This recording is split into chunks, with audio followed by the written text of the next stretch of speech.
Hello, and welcome back to another recording of We Don't Know Toots, the least educated but most informative music podcast.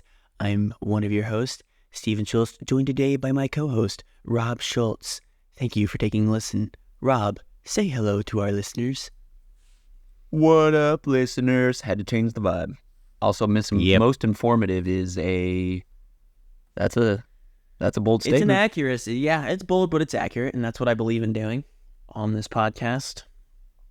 But let's not do the scary alley murderer voice anymore. Cause that's my NPR voice, dude. Oh, and they're successful. It did feel like I was sitting in a room with like a guy with a sweater and glasses on, but I was also picturing my arms strapped down and like he had like all his little torture pack unrolled and he was looking at scissors and pliers. So not a vibe I'm looking to continue here. Depends what his music was he was playing in the background, honestly. Because as you all might remember, we are taking a more rock focused approach. So if he was listening to rock, then that would match our vibe on this podcast that we are now looking to achieve. And speaking of that vibe, we've got a new album. This hits close to the childhood nostalgia for me and for, I would assume, Rob, correct? Oh yeah. So Skillet came out with a new album on November 1st, right? November 1st. And I think it was was it the first? Yeah, it was the first. You right?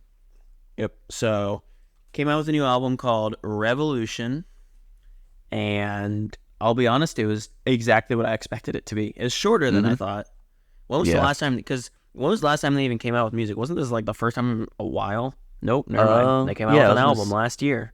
Yeah, well, that was the like extended play from their album from 2022, I guess, like the bonus edition or whatever. Still, that's more recently Dominion than I thought, came out honestly. in 2022, and Dominion Day of Destiny came out in 2023. Yeah. Speaking of extended album, we did have an album I found that I thought was going to be great by a band called Des Rocks. They had an album that I saw came out called In the Night, or not In the Night. It's called Dream Machine, but it was basically just an album they had already released last year, and then they just added a few different versions of it's not even new songs. They just added a few new versions of existing songs, like where they tag teamed with like Under Oath, and then I think there was like a live version. So we apologize for the break, but we realized that the day we were going to record that album was not very new, just new to us apparently. Yeah, but a good band nonetheless. I will say it was a good I'll album. Give them though. a shout out. We'll give props to that album. Check them out for sure. So, and I was proud because that's one I came up with. So that was a bummer. But Revolution, I had notes filled out and everything, and then I realized, this album has been out for a minute. Oh yeah, I had already had everything completed. I was just ready to record, and then we would have looked like fools. The entire world would have seen us looking like fools, and I'm not here for that, Rob. I can't have that happen again. Yeah. So, give me your overall thoughts of. I keep wanting to say Revolution Radio, so that honestly might slip out today. Of Revolution by Skillet, Rob. I gotta say, we will never have another Skillet album like Alien Youth or Collide. Like they have leaned really into that radio-friendly, like almost pop metal. Like if that's even a genre, I think Skillet falls into it. They just, and no discredit to them, but they just aren't what they used to be, and it's not the sound for me anymore. Like growing up, this was one of the in the strict Christian household that you and I were raised in. This was one of the bands that was allowed through the filter. So like especially Collide. Like Collide was like the first album I really liked from them. I remember our aunt letting me use giving me the Alien Youth CD for a while that I listened to. Like that was a jam. But like when I first was like really getting into music was when Comatose was coming out. So like Comatose is like that. Hits that sweet nostalgia spot for me. Yeah, Awake gets that for me. Yeah, so like we're never gonna have a Skillet sound that comes from like the Awake or previous era. Yeah. Since they've, and I think that's just kind of the problem with Christian rock in general is like, you can't really get that death metal sound and then have Christian lyrics. Yeah. Like, it's just, there were bands that tried to be like full on death metal Christian, and it just did not make sense in my mind. One band that does it well, random side path, is what's their name? Phineas. I found them because they were I found them at Warped because they were at Warped one year. Yeah, they're at least their Phineas. lyrics are like Phinhes or something like that. Really? I did not know they were a Christian band. I don't really listen to them, but I know their music. Yeah, they're pretty heavy. I've got a couple of their songs like in my workout playlist. Yeah. But like if you actually like listen to the lyrics, they're very biblical, or at least very spiritual. Wouldn't say biblical, but very spiritual. Very interesting. But yeah, as far as Skillet's concerned, I remember back when Blink-182 came out with released California, like after their long hiatus. I remember Mark Hoppus saying, like, people are going to be expecting Dude Ranch from us, but we're like in our 40s and we can't do Dude Ranch anymore. Yeah. But so we can't be expecting like we can't expect Collide or Comatose or anything like that from Skillet anymore. Yeah, I don't expect, like I said, this album was exactly what I expected from them. So I don't expect it to be like Comatose or Awake or anything like that. It's very on par with their most recent releases, which I have not fully listened to, but I've heard a lot of. It's like I said, it's just not the sound for me. So let's just go ahead and jump into it here. Showtime, track number 1. What are your thoughts? So, all right. First of all, I do want to preface this giving my overall opinion of the album. Oh yeah, for sure. Like, I don't know what you were getting at, but I'll be honest, not my favorite album. I think it was time that we had an album on here where I'm not like, yeah, this is great. Agree. Yeah, like I agree. I'm gonna be honest. There wasn't a single song I added to the playlist. Same. And I don't know. That's kind of my overall opinion. Kind of not my favorite, but it wasn't like I was like dying listening to it. Because it does hit like. Obviously, it's not the exact same as what they used to make, but it's still like they're still Skillet, so it had some Skillet sound to it. So I was like listening. I was like, yeah, like this reminds me. I was getting the occasional vibe from their old albums, like every once in a while. There's a song in here that definitely gives me like it could slip into their old albums for sure. But but Showtime, you remember on a podcast? I honestly can't even remember what one it was. I want to say it was like I honestly don't even remember, but is like some people just write songs hoping that they'll like make good TikToks or like good just cool videos for crowds and stuff. Showtime definitely, it felt like they wrote this just so it would be cool for like a football montage or something. Oh yeah, like it's definitely written to be like. You could almost say that about this whole album. Yeah.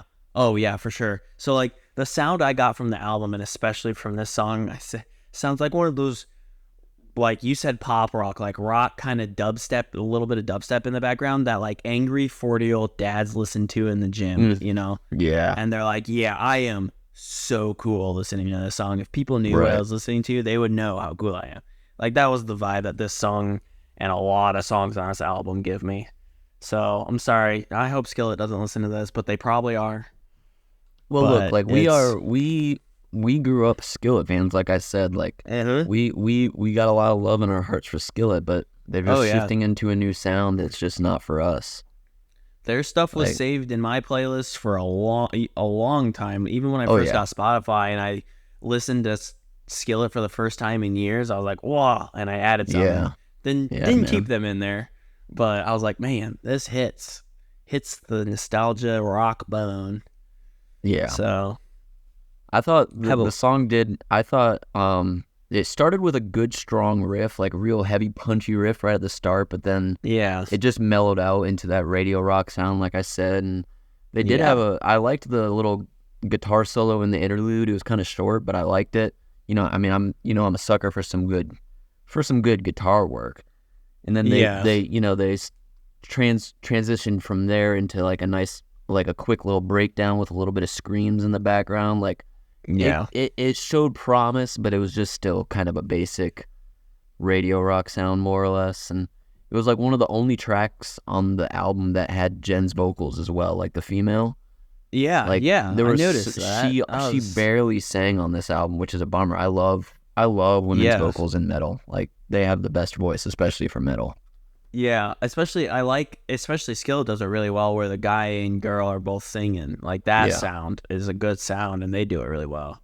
Dude, I will say a lot of these songs did have there's a lot of good guitar work throughout this album. Yeah. It's just... They're it's good. just Their not instrumentals are utilized. good. They're a little basic, and lyrically, I'm gonna very repeat this basic. a lot too, but their lyrics are, I was just gonna say that the lyrics are also quite basic. Yep, I repeat that a lot too. That's literally, if we can segue perfectly into unpopular, my first note is lyrics are kind of basic and corny. So very corny. Like the one, okay, so one of the main lines, I think right before, or this is the chorus, if freedom is disease, who would ever want to be popular?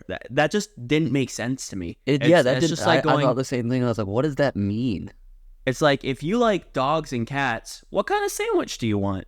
It's because they don't follow. If freedom is disease, who'd want to be popular? So like, if you're popular, you're free. Is that what? Like, I don't get what you're trying to imply or connect here. Yeah, and because popular, I don't know. It really did not make sense to me at all. So I don't know. Maybe they're just lyrical geniuses, and that's why I can't get it. But So this song was one of their singles that came out just a couple weeks ago, because I didn't know that until a couple weeks ago was going through my Instagram reels, and like a clip from the music video from this song came up. And dude, it was pretty cringy, especially that part, because it was the part right in the middle where he just goes, whatever, I'm popular, and like go back into the chorus. Dude, that gave me such like strong, like, whatever, major loser kind of vibes. I saw that video and I was like, oh my gosh. So I went and watched the music video today.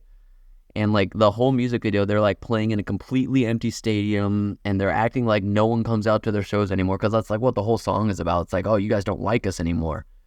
And like in the music video, like it had like all these like signs around the stadium of like people saying like, oh, your music sucks, I'm unfollowing, blah, blah, blah. And they even had a sign that said girls don't belong in rock. It's like, what are y'all? Yeah. Which, granted, if you open like Spirit Box's comments on Instagram, or like any female fronted band, like there are some dorks out there that are like, this is terrible, she sucks. Especially if you look at like Linkin Park's new music, anytime they release a new song with their new singer, they hate her. Oh yeah, they hate her. I know there would be some people that just can't handle a band changing like that. But like, in this music video, it's just like, y'all are pushing a narrative that I don't think I've ever heard. Like, I guess they would probably know better, because they read their comments more than I do, I'm sure. But like, I'm pretty sure they've still got a pretty solid fan base. I mean, they're headlining like Christian festivals and stuff. Yeah, I think it's like Fall Out Boy, right? They totally changed their sound, but their crowds are still, I mean, obviously they had bigger crowds to start with, but it's the same. They took the same path. Like, honestly, Skillet probably stayed a little closer to their original sound than Fall Out Boy did for a while there. But they, like, Fall Out Boy still, they could show up to any concert, even if they came out with 4 more albums, just like the Young and Menace one. They could show up to any concert and have it packed because of fans like me and you. That would be like, oh, for sure.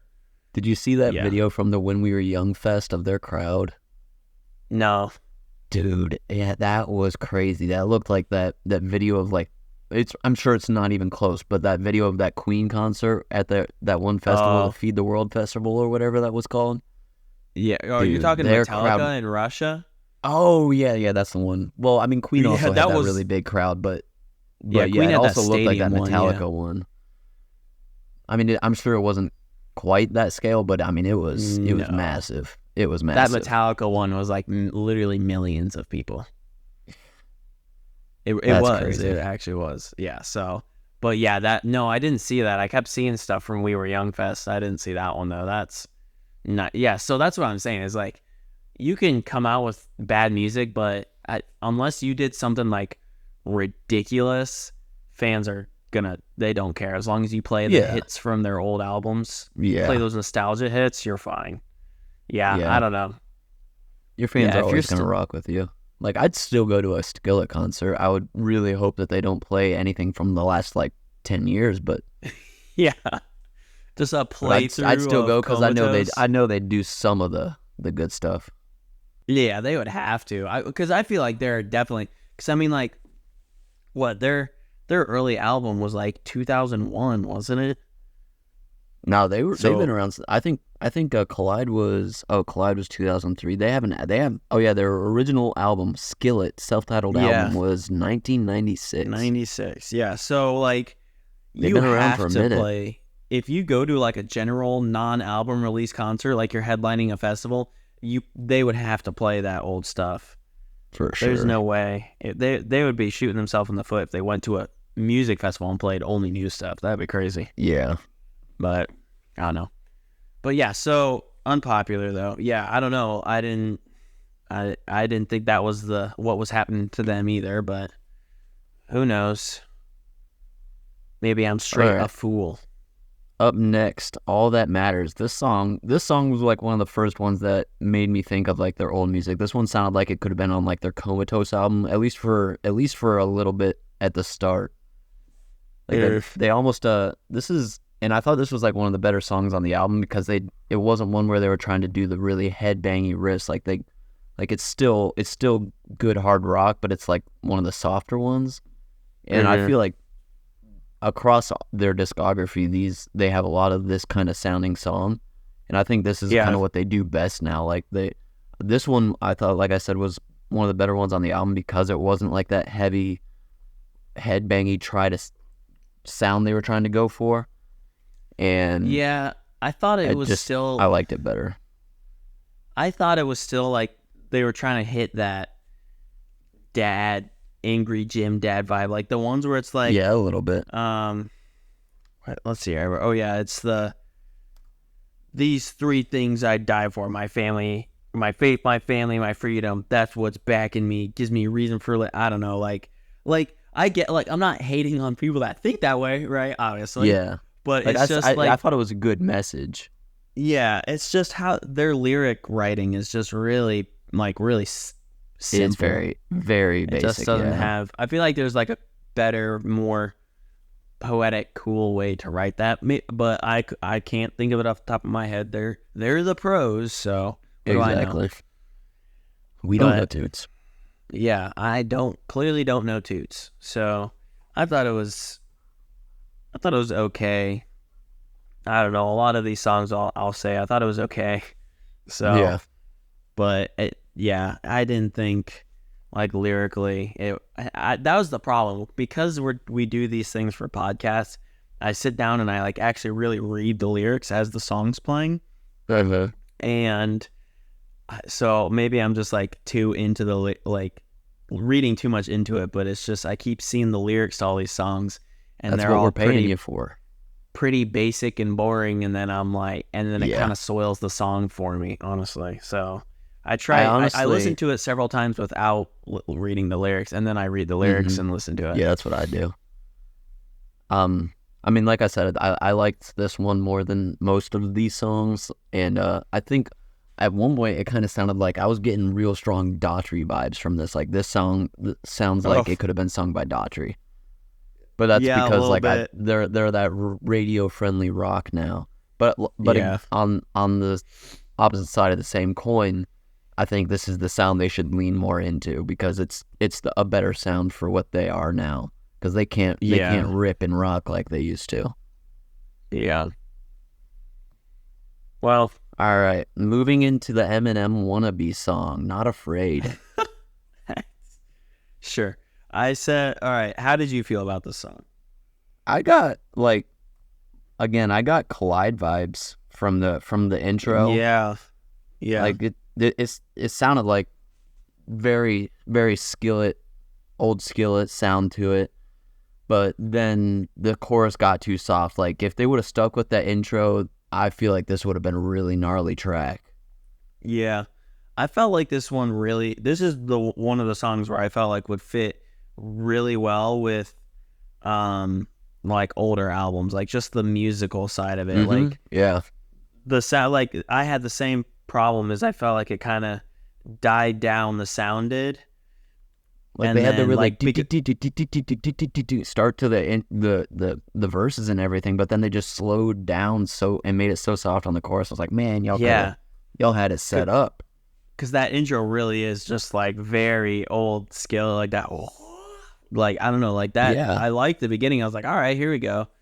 But yeah, it did. Then the rest of the song was just kind of like, oh, man, you guys were doing something. But I mean, This is one of the better ones for me, I think. Yeah, just because it does have that older sound. That's the problem. It did have another brief vocal appearance from Jen. Like, yeah, one of the few songs on this album that did. When we listen to bands that we listened to as kids and then they come out with an album, that's always my problem. I'm like, oh, well, it's not like their old stuff that I listened to when I first fell in love with them. Which is a valid complaint, but also not valid at the same time. Yeah, I can't expect sounds not to change, but you can't expect Dude Ranch from Blink anymore, so. Yeah, so. But yeah, I don't know. Not many other notes on that song, just because, like, simple lyrics. Nothing was like, it's not like it was a quotable song or anything like that, so. Right. Didn't jump off the page and grab me. You know? So.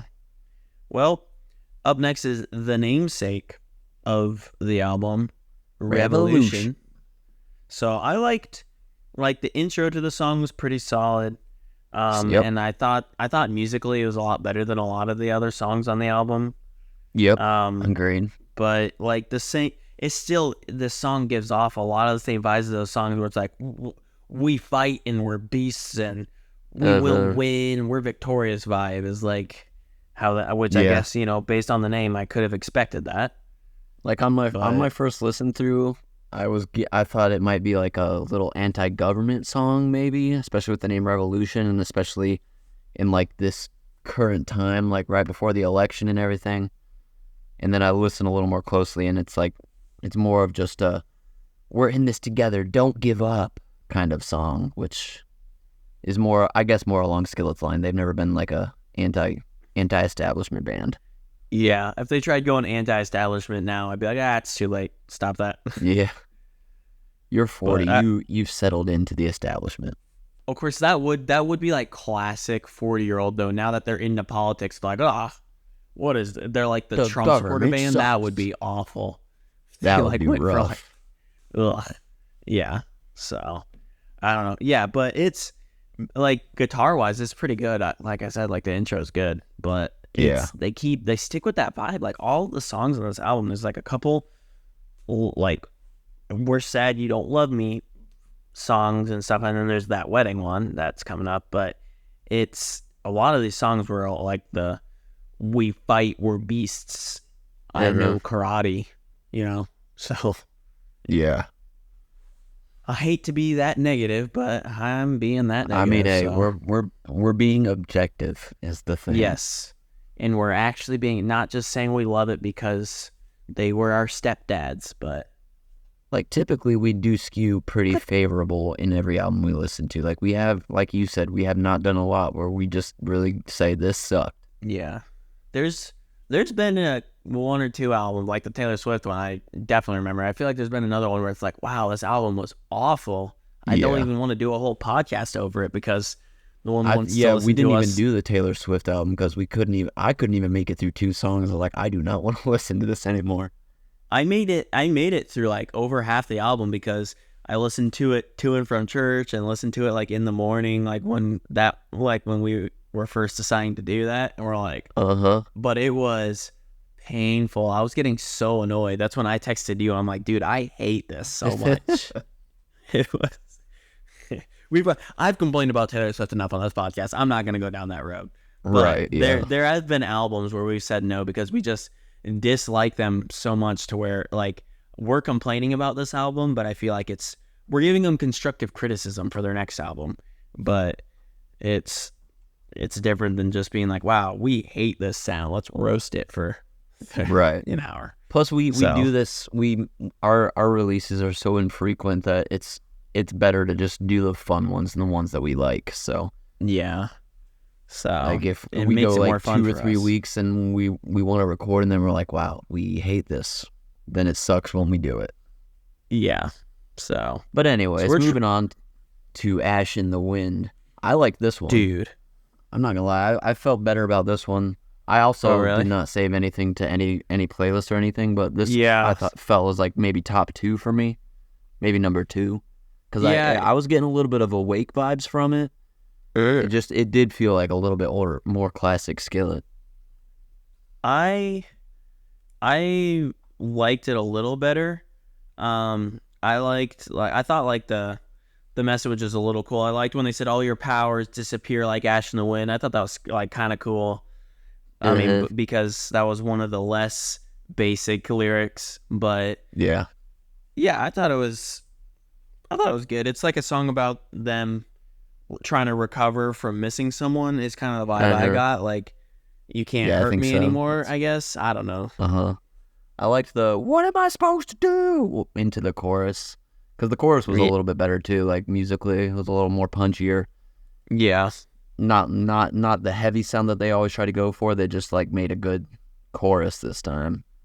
Yeah. I do feel like like an instrumental bridge after their interlude, like, because after their interlude they had like a short little like part where they were going, "What am I supposed to do? What am I supposed to do?" over and over again, and then they went into a third chorus. I feel like they should have gone into like a good like instrumental guitar solo type thing after that interlude instead of a third chorus. I felt like that would have rounded the song out, because that's like every time I listened to it I was like, they kept going, "What am I supposed to do? What am I supposed to?" And I thought it was going to be like really good instrumentals, and then they just repeated the same chorus again. So yeah, a little bummed on that. A little bummed. Yeah, I hate that. It's like that musical, I don't want to say the word I'm thinking of, but like musically keeps making you think it's something awesome's gonna happen, and it doesn't, you know. The old musical like, bait and switch. Yeah, sure, we'll go with that. But because there's definitely songs. I have like a few songs saved where you keep thinking like the drop's about to happen or it's about to get heavy, and then it just doesn't. And it's like, yeah, we're done. Like, ugh, don't do that to me. What you doing? So yeah. All right. Well, move on to Fire Inside Me. This one is one where, they finally bust out that violin guitar combo, which is classic. Skillet. Yeah, that's classic Skillet right there. This one I felt like would fit in well with older music. It hit me with that junior high nostalgia. This is definitely the song I would listen to before like one of my basketball games in 8th grade. I'd be like, yeah, there's fire inside me, bro. They also had a really good like breakdown in the middle. I mean, it was good and heavy, punchy breakdown right in the middle. That also reminded me of old Skillet. Yeah, but I was also left wanting another instrumental or like a good guitar solo on the song. Like if this song was set up for a good guitar solo and we didn't get one. Mm-hmm. Which is not a complaint that I feel like I've ever felt about a song, but like in my life, but like for some reason these songs were just setting me up. They were like teasing me, and then they just musically blue-balled me. There you go.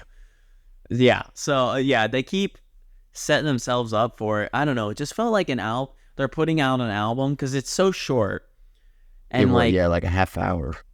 Yeah, and the lyrics are like super basic. The songs were all kind of basic. I felt like they put this album out because I felt like they needed to. Yeah, I don't know. Maybe. I'm sure that's not true, but it just kind of felt like it's like kind of an incomplete album. And like you said, I don't even. What's the girl's name? Jen Cooper. I feel like she's hardly on it. It's like I don't know. It just felt there were more of her incomplete. vocals on this song. Like, I think this one had the most of her vocals out of any song. And she still only had like 2 lines. Yeah, she's in the chorus, I think. So yeah. So it's but this is one I thought was one of the best ones, maybe the best one on the album for me. So yeah. But well, stop. I would recommend this one if you're trying to listen to a song on this album. So there you go. And if you're in 8th grade and need to get hyped up for your basketball game, this is it, bro. This is the song. So. Oh, yeah. This is the one. It's good to hear because I was like, all right, this is definitely that one. I feel like, I don't know, trying to say it off the top of my head on the fly, but I feel like that's the one that fits the best in with their old music. But just because they brought the violin into it and Jen is in it. Yeah, so. I think this one fits best into the old Skillet discography too. Yeah. So but yeah, especially the violin just really sold it. Yeah. But all right. But up next would be Defector, which was also one that kind of reminded me of old Skillet. Like I was thinking Comatose era especially. And really? Like again, this was one of their softer songs. I thought this is again like the kind of sound that they should lean into. Like that a little not even I don't know if softer or slower is the right word, but something that means both of those things is the kind of sound that this song has. And I think that's the sound that they need to focus on. I thought just the lyrics though got me again on this. This is very like kind of like if Dylan from Modern Family wrote this kind of music, this would be his lyrics because like I will be by your side forever. I will never be a defector. I thought that was so corny, dude. It's corny. It's a good like the intentions are there. Like I see what message you're going for. It reminded me of that that A Day to Remember song. They have a song that sounds they have like the exact same message and kind of a similar sound, but A Day to Remember just wrote it better. Like when you fall, I'll be the only. Oh, never mind. It's not the same message. It's like the opposite. When you fall, I'm gonna look away. Never mind. It said what? When you fall, what? When you fall, I'll be the only one who looks away. When you call, I'll be the first to tell you I can't stay. So it's the opposite. Okay. Never mind then. But it is kind of the same sound, general vibe to the song, just different, opposite message. Yeah, just different sentiment. But yeah, it just felt like if I did the rough draft of a poem in high school, this is what I would come up with. And then I would scrap it. But no one would ever see that poem. Yeah. Well, I'm not a poet. Because at least some of us have dignity, Skillet. Yeah. At least some of us have pride. Yeah. They should be catering exactly to my ear taste buds and no one else's. So yeah, this is the kind of sound that they should lean into, but they need some help lyrically. Yeah, spend a little more time on the lyrics. You know, I mean, honestly, like we've said, their sound has changed a lot, but honestly, their lyrics have changed a lot too. Like I remember like maybe it was just because I was a kid and it meant more to me back then, but like some of those songs like really have stuck with me. A lot of the lyrics have really stuck with me. Like Like Skillet was just one of those bands when I grew up that like they were singing what I was feeling kind of thing. Like there was and now it's just like the lyrics they're putting out, it's just like, yo, man. This is not what happened.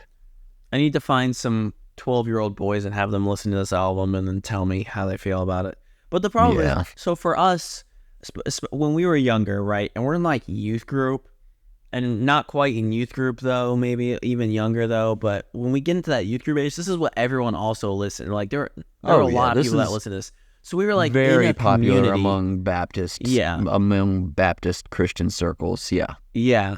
So we were like in that community. So this was like the music that was cool to listen to. So I don't know if that played into it for me as well. Like this is what everyone else listened to, so I just liked it as well. You know, but even as my music taste has changed over the years, a lot of their old stuff still rocks with me. And maybe it is, like you said, just nostalgia ingrained it into me. But I feel like it's some of their old stuff still holds up really good. I still listen to a lot of the music that I listened to as a kid. So Yeah. I don't know, but I'm not going through and listening to those bands' new music, so who knows? Yeah. But well, yeah. Sorry. Wow, we are just taking Linkin Park for a ride on this. Linkin Park. Linkin Park. Oh my gosh, Skillet. Close enough. I had Linkin Park on my mind. Those overlap in my brain. I'm gonna be honest. I think they it's were because both very popular around that same era. yeah. So Linkin Park obviously much more so, but when Skillet was popular, so was Linkin Park. yeah. So and those I listen to those bands together all the time. So Oh yeah. I get them looped in my brain. So but anyway, speaking of songs when we were kids, dude, the Happy Wedding Day parenthesis Alex's song. Oof. Dude, there was always a song exactly like this on K-Love when we were kids. Yeah, dude. I was gonna say like Baptist, song. like Christian rock singers love songs about their daughters getting married. Like you have to have one. They love to sing that song and always talk about their daughters when they were little kids, and they're like, I wish I had danced with you one more time. You know, it's just I wish I read you more bedtime stories. It's they very clearly wrote this song to like be played with a father-daughter's first dance at a wedding, and they hit all the cliche. They hit like every cliche line, like reading the bedtime stories. Life went by too fast. Like look at you in your white dress. Like man, they really they really vanilla it out on this one. It's honestly not a terrible song. Like it's an okay song. It is. I was listening to it and I was like, yeah, that's fine, whatever. It'll definitely make some teary eyes at the right wedding. Yeah, but it's like this exact song has been played on Caleb multiple times. Right. In the past several years. And to be fair, his daughter did get married a couple months ago. I was curious and I went and looked it up, and she did get married like 5 months ago. So obviously, I wonder if he very played fresh this on his at mind. the wedding. I wonder because he sure had that intention. I'll tell you that much. Especially like he really gets it right on the nose when he says "Happy Wedding Day." Like you are, like just whoa. What very obvious. Like obviously, the whole song is very obviously about her being married now. But like something about saying "Happy Wedding Day" was just like, even as on the nose as this song was, that was especially on the nose. There's no nose mystery left. Yeah. Well, he you know what I was thinking though when I was listening to the song is, why don't they ever write this for their sons? Right. Like why? Like I wish we would have baseball? danced one more time. Yeah. So this is actually a very sexist song. Yeah, this is way too ingrained in the misogynistic mindset of America. Yuck. Congratulations, another Alex, wedding song. You're part of the problem. Freaking Alex. I've never liked her. Yeah, well, her dad apparently did. Supposedly. Can't really tell what he's thinking. Is this song is just such a mystery. It's very vaguely phrased, but it seems like he might still like her. Okay, I'm gonna get off on a tangent. I get this guy's videos in my not TikTok, in my reels, because I'm an adult, and of course it's just this guy, and the song I always get is, "We were high school sweethearts, but then you said you had to move away, so we tried long distance." Have you ever seen that? Yeah, it's like the guy, like it's like not meant to be ironic, like he was actually trying to make a good song. Yes, dude, but it's his really lyrics, you go to his lyrics and it's just people going, what's happening? I don't understand. And it's like, for those of you that don't understand it, it's just, they just type out the lyrics. So, like, I think he's kind of dipped into it because he's like, well, it's getting me views, because I've seen like 10 different videos of that same section of the song. And dude, I get his stuff all the time. It is so funny. Yep. But yeah, that's just what I thought of when we were talking about this song. But speaking of hilarious, this Happy Wedding Day, Alex's song, which is a sad, slow song about his daughter getting married and he wished he had more time with just him and her, moves into Death Defier. It was. There's a real good flow to this album. Because so many, like, we reviewed albums that were clearly supposed to be, like, one song after another. Yeah. And most albums are kind of like that. Like, they set their album up to have a flow. That's generally what you try to do. And then Happy Wedding Day to Death Defier. It just cracked me up when I was listening to this album. I was like, what the heck?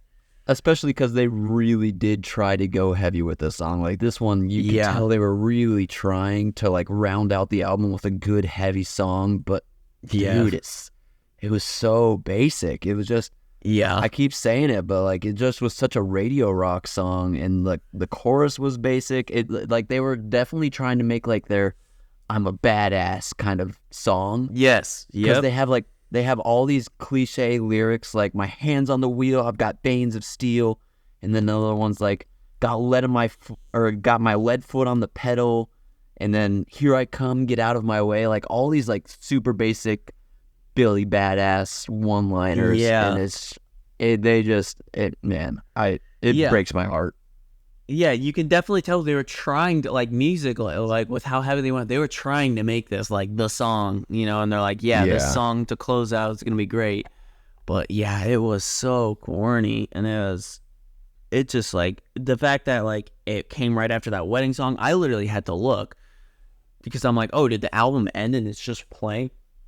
Spotify's just playing suggested songs?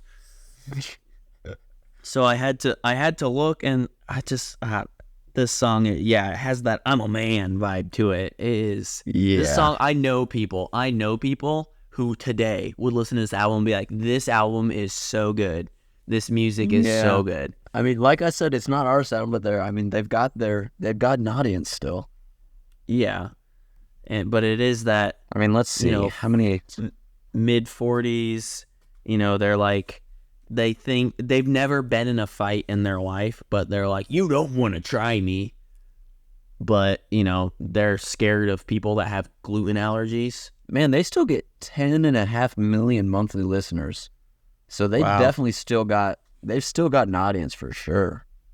I should have looked. I know on desktop version, you can see how many listens songs have, like the outside of the top 5. Mm-hmm. I'm curious.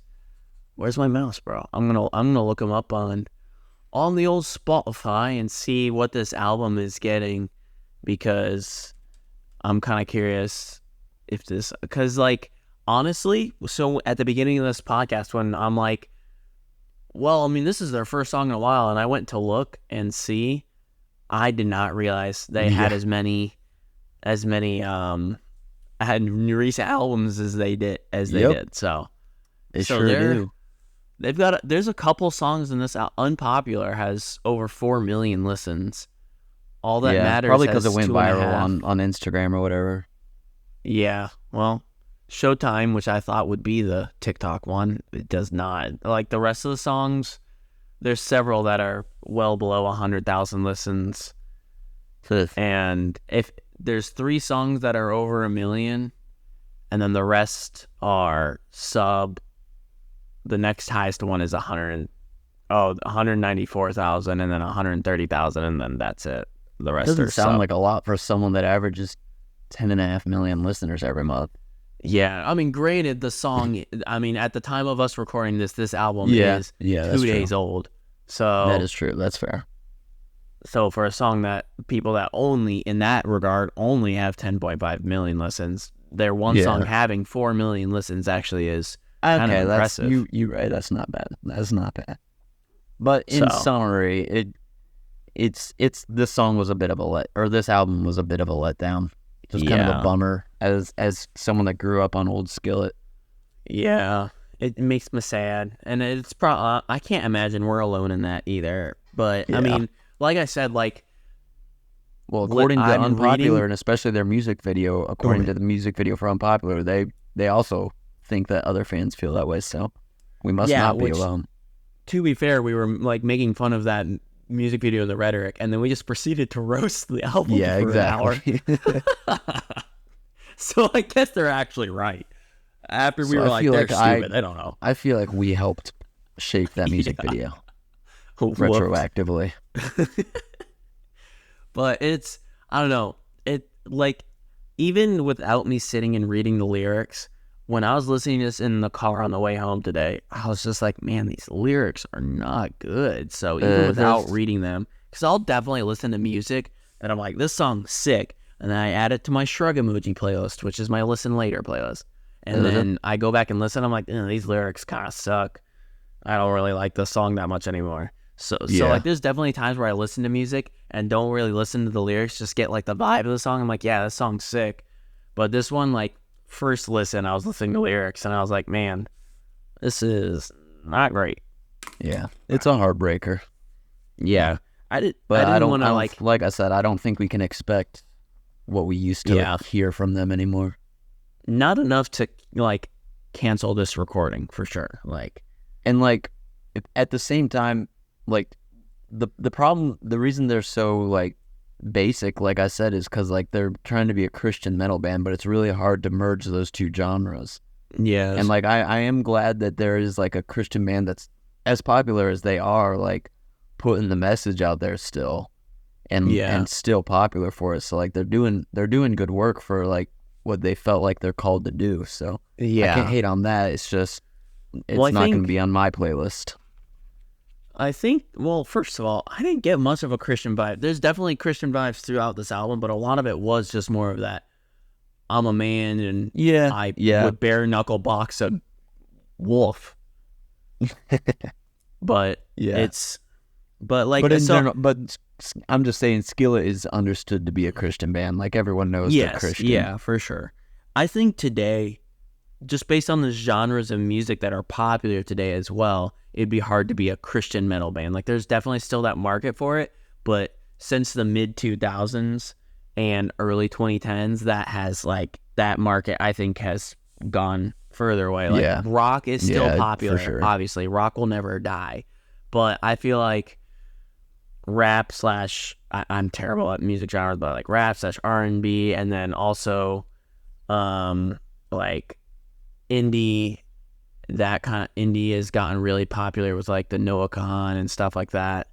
So yeah, as far as Christian music goes, I think the only Christian genre that's really thriving right now is like that K-Love / you can play this in a contemporary church kind of vibe. Like Christian rap really isn't what it used to be anymore. Like obviously Lecrae's still putting out music, but that doesn't click with me as much anymore either. And then I mean there's other Christian rappers and there's other Christian metal bands like we were saying, but like right now that like Chris Tomlin, Stephen Curtis Chapman type sound is like the only Christian music that's really working anymore. Well, there's that. Dang it, I just had his name. There's that popular TikToker, and I talked to him like when we first started recording. Connor Price, I think his name, right? The rapper. I know he just. Yeah, I saw him on Instagram is how I first saw him, but he just did like a collab on a Christian album, and it's called What? Is the song. Oh, that's and cool. He does a lot of stuff with Hoodie Allen.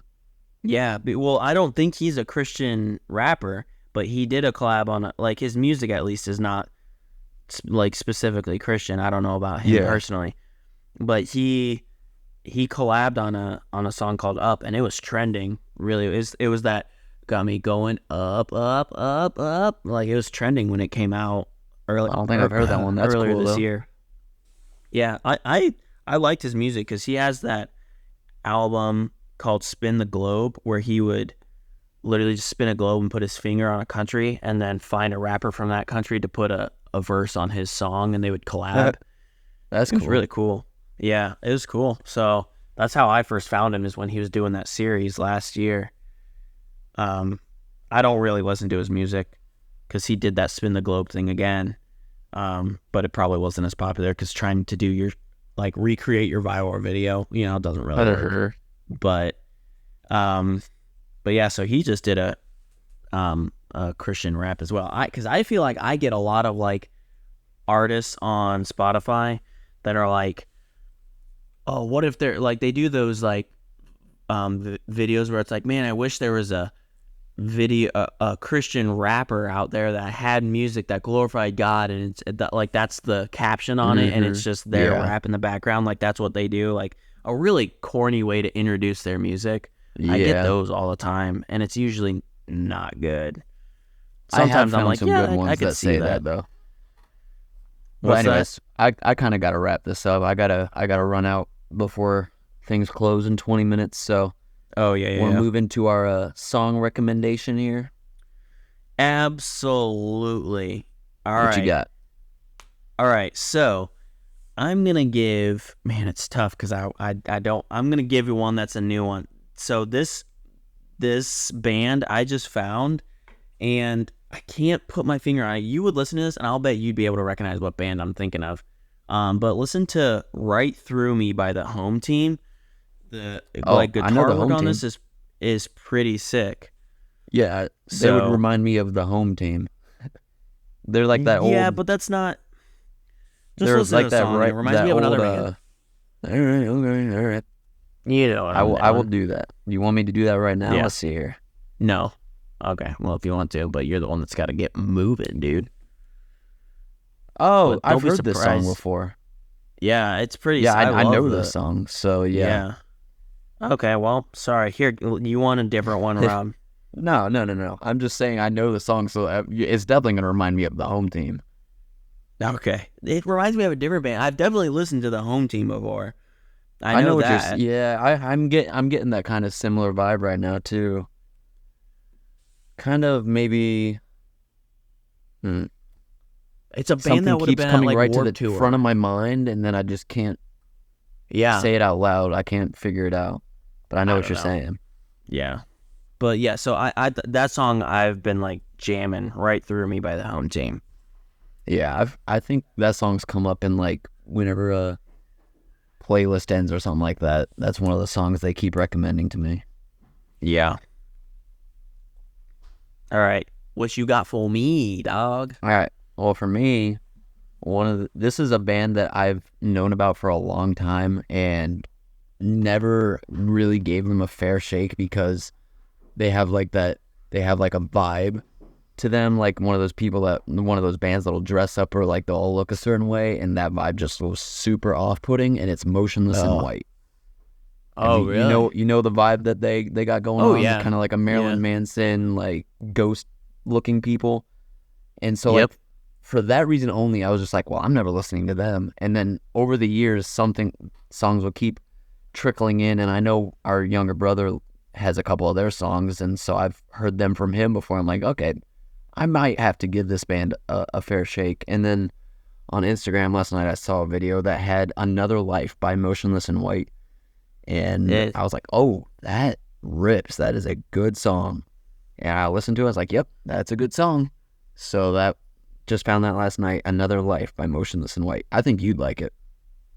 Nice. All right. Yeah, I think I got one of theirs, and I suggested the other day. I'm like, this song's not bad. And I went and looked. I was like, oh wow, look at that, because I had the exact same thing. Like, I've always heard that if you like Breaking Benjamin, you'll like Motionless in White. I don't think that they really have the same kind of sound, but for some reason, that's what I've heard a lot. They kind of reminded me of like Bullet for My Valentine kind of metal. Yeah. But yeah, I like that song, Another Life. So, gotcha. All right, man. Let's wrap this up. Yes, sir. I gotta ladies head and out. gentlemen, thank you for listening, and to our first fairly negative podcast episode. Sorry, Linkin Park. I still love you, though. You keep saying Linkin Park. Oh my gosh! All right, dude. Not Linkin Redo the Park, whole episode. But we do love Linkin Park. Yes, but Skillet, I still love you. Even though girls don't belong in rock. If you retired right now, if you retired right now, I wouldn't hold it against you. I'm just saying. Yeah, you might as well go out while you're still near the top. Yeah. So, one of the greatest to ever do the Christian rock, for sure. Oh, for sure. All right. All right, y'all. Appreciate you, and we'll see you on the next one.